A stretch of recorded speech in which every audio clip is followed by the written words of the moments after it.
So, I don't want to get too political, but I think there's something we all really need to talk about. Fake news.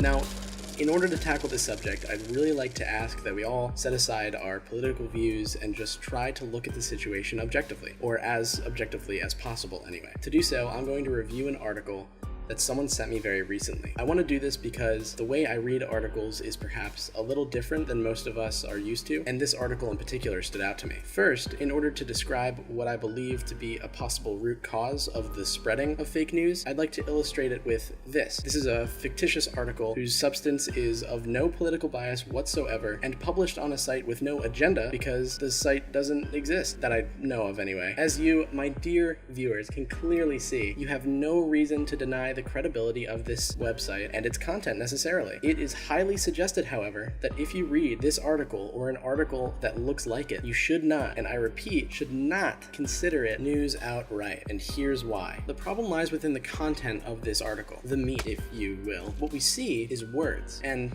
that's good, obviously, but when those words come together, we see specific claims as well, and that's where the trouble begins. The author is structuring his arguments and his subject matter around these claims. So without them, his article is foundationless and therefore not a credible or reliable way to receive news. Unless, of course, it's from, say, a primary source. This handsome author includes these claims, yes, but doesn't offer the reader any way to verify his claims. Instead, he's relying on his audience's trust that his information is sound. While this doesn't mean that the information is false, it certainly doesn't provide readers with a way to verify the content on their own in a timely way. Most of us, when trying to gather information, are doing so quickly. As such, when easier methods of verification are unavailable, most people choose to gloss over details that might otherwise be questionable, which makes sense when everybody is trying to save time. Many websites, on the other hand, have made it commonplace to highlight these claims and insert hyperlinks, clickable shortcuts that take you directly to the sources where an article is getting its information. This allows for quick and easy verification of facts, data, and quotations. As most reliable news outlets opt to use this feature for their articles and publications, the ones that don't are generally understood to be less than reliable by most. Why exclude primary sources and reliable data from your articles and posts if the methods have otherwise been made commonplace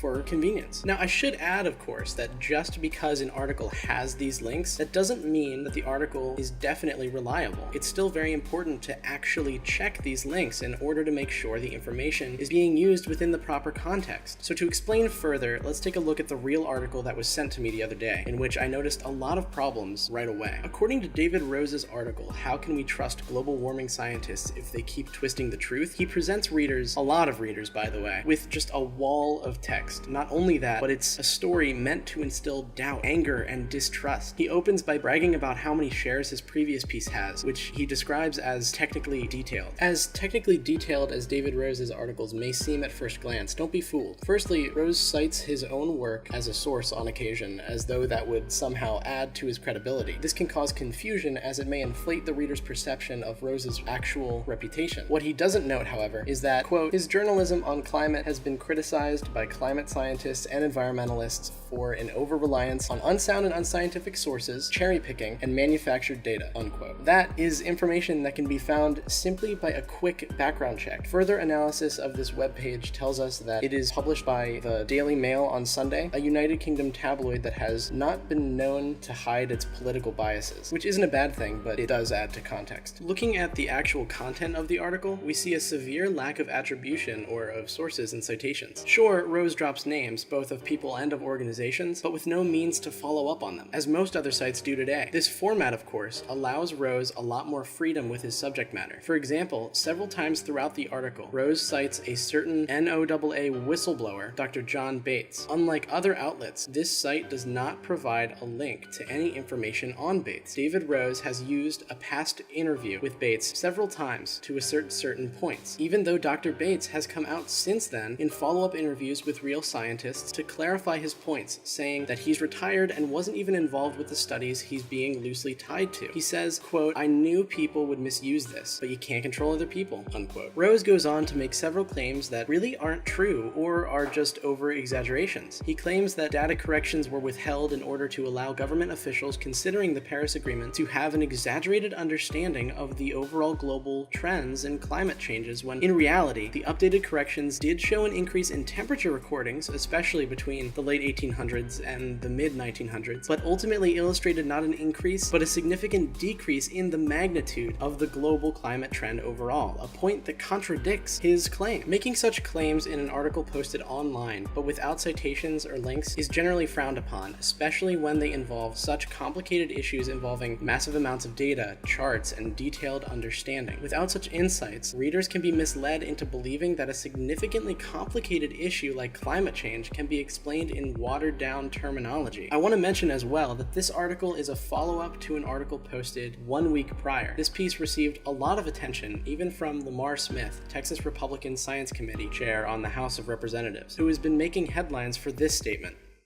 Better to get your news directly from the president. In fact, it might be the only way to get the unvarnished truth. Luckily, referring back to Rose's article, it received a lot of heat, especially from the scientific community. Luckily, there were many examples online of better qualified people who have debunked Rose's article several times over and provided their sources alongside their claims. You can't rebuke claims because they contradict your worldview or because they're based off of information you are not familiar with. If we, the people of the world, are to continue to progress, we can't do it alone. But if we can't live together, we're going to die alone.